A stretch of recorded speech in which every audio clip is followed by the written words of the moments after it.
استخر میریم. تنها کاری که توی استخر نمی کنیم آبتنی و شناس.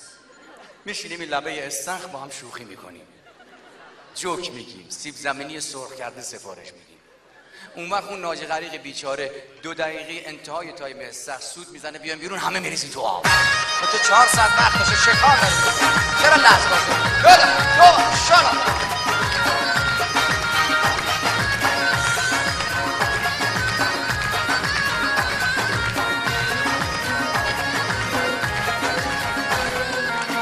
تو چه بیتابم من میده بر بادم من یه دنیا فریادم من تو رو که میبینم عاشق دیوونم دنبال بازارگادم من.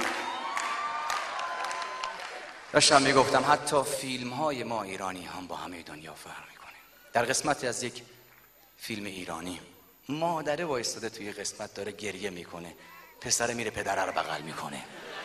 حالا مادر واقعی خودشا بالاخره یه محدودیت هایی هست. 4 خصوصیت عمده فیلم های ایرانی. 1، همیشه از اول فیلم معلومه که آخرش بگید چی میشه.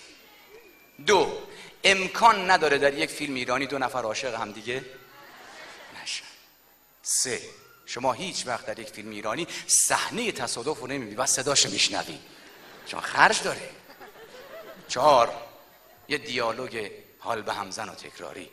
منشی با اضطراب استرس از اتاق میاد بیرون. آقای رئیس، من بهشون گفتم شما جلسه دارین، خودشون اومدن تو. بفهم اشکالی نداره، این شد فیلم ایرانی. آرامش خودتون رو فقط حفظ کنید.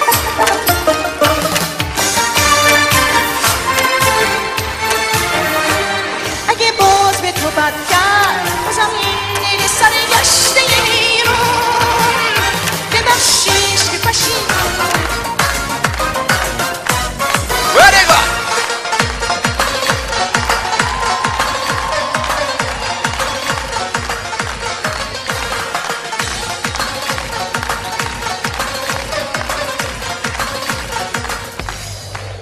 تعجب میکنم از شما علیرغم اینکه آقای محمود شهریاری اعلام کرد که برنامه شاد هست و شما هم کم بیش منو میشناسید. من واقعا تشکر میکنم از این 3 نفری که از اول دست میزنن. سایر عزیزان هم توی راحت باشن. تعجب میکنم حتی تردید داری تو این که بخوای هیجان خودتو یا شادی خودتو بروز بدی. ممکنه بعضا دنبال بهونه باشی. For example، برای مثال ممکنه بهونت مثلا قیمت پراید باشه. اصلا اون که من شنیدم حل شده. من شنیدم امروز پراید شده 7.5. ببین میخندی، برات جوک شده. اگر قبل از این کسی به تو میگفت پراید 8 تومن میگفتی برو پراید 7. الان که میگم میخندی چون باورت نمیشه. به یکی از دوستانم چندی قبل میگفتم فلانی میدونی آیا چرا در ایران پراید شده ملاک و معیار قیمت خودرو؟ گفت نخیر. گفتم به خاطر اینکه ما عادت کردیم کوچیک فکر کنیم. چرا هیچ کس نمیگه مازراتی چند؟ 1 میلیارد خورده ای قیمتش. بنز اس500 چند؟ پرش پانمرا چند؟ گیر دادی به پراید. یکی از راههای رسیدن به خدا پراید بود که اونم که نشد. آره دیگه، پراید میخریدی، تصادف میکردی، یه راست میرفتی پیش خدا. داستان همینجا تموم شد. همین مازراتی که گفتن محصول کشور ایتالیاست. در همین کشور ایتالیا خودرویی تولید میشه تحت عنوان بوگاتی ویرون. بوگاتی ویرون از نظر ابعاد و اندازه پراید تقریبا بات، اما بوگاتی ویرون 1100 اسب بخار قدرت داره. اون وقت پراید 63 خر بی بخار. همه میرن از بس لحظات دست مجا بالای مامان.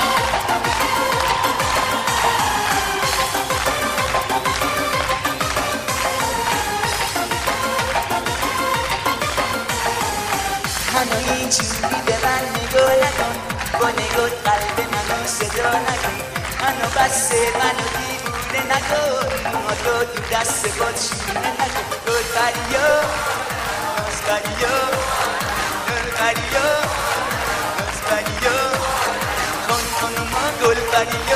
سگی ها روی چمن ها خط زدن ها عر زدن ها. ببینید عزیزان، من یه لحظه به خودم اومدم، احساس کردم شما دارید از سادگی من سوء استفاده میکنید. خواهش میکنم که من رو حداقل کنترل کنید. اگر اینجوری نباشه معلوم نیست بعد از این من قراره از جنیفر لوپز بخونم چه کار کنم. شماها بهتر از من میدونید که من چه حساسیت شدید روی دست دارم. وقتی که تنین صدای دستهای شما از یه حدی بیشتر میشه دست خودم نیست، من دیوانه میشم.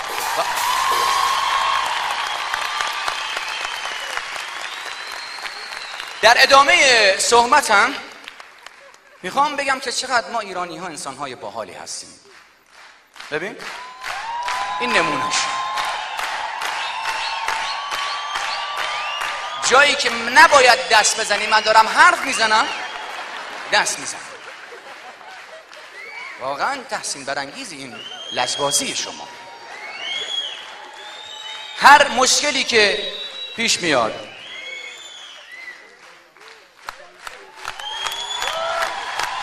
ببینید اگر به شما باشه بدتون نمیاد که من یک حرکت بدنی هم انجام بدم اینجا، منتها این حرکات عاقبت خوبی نداره. جوک درست میکنیم.